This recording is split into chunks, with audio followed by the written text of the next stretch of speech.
आज आपण करणार आहोत गव्हाच्या पिठाच्या उकडीचे मोदक।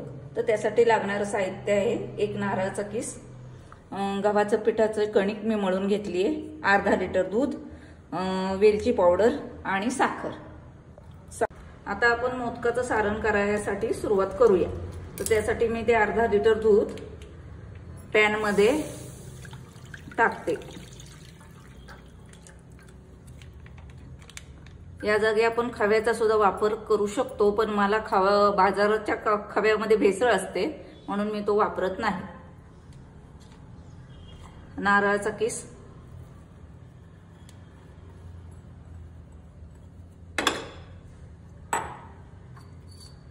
वेलची पावडर,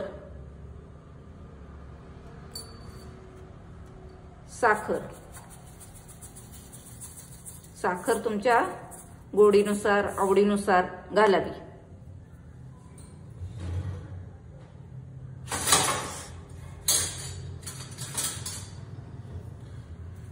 दूध तुम्ही जास्तही प्रमाणात घालू शकता, जास्त दूध घातल्याने मोदक आणि चविष्ट होतात। आता हे मिश्रण शिजवून घेऊया, संपूर्ण दूध आटवून।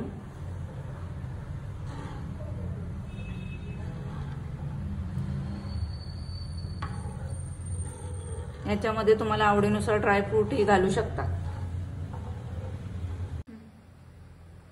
मिश्रणाला आता उकळी आलेली आहे, तर हे मिश्रण पूर्णपणे हे दूध आटेस्तोवर आपण शिजवायचं आहे।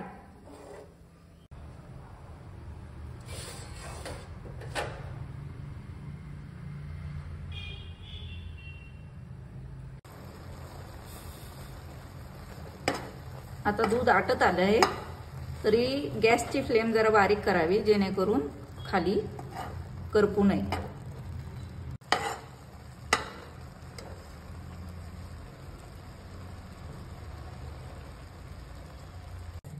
आता आपलं मोदकाचं सारण तयार आहे। तर मी हा गॅस बंद केलेला आहे व सारण तयार आहे। आपण आपल्या मोदकाची तयारी करूया।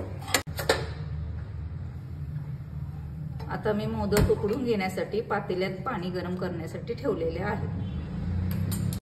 आता इथे मी एक मोठी चपाती लाटून घेतली आहे, तर आपण वाटीच्या सहाय्याने त्याच्या छोट्या छोट्या पुऱ्या करून घेऊया, जेणेकरून मोदक एकसारख्या साईजचे तयार होतील।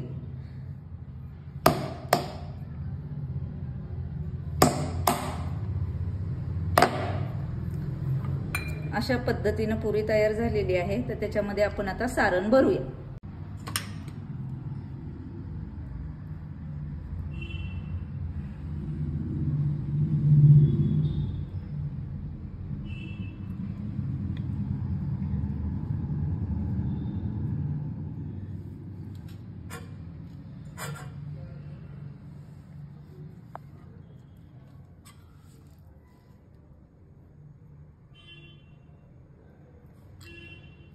याच पद्धतीने आपण तांदळाचे सुद्धा उकडीचे मोदक करू शकतो, तांदळाच्या पिठाचे।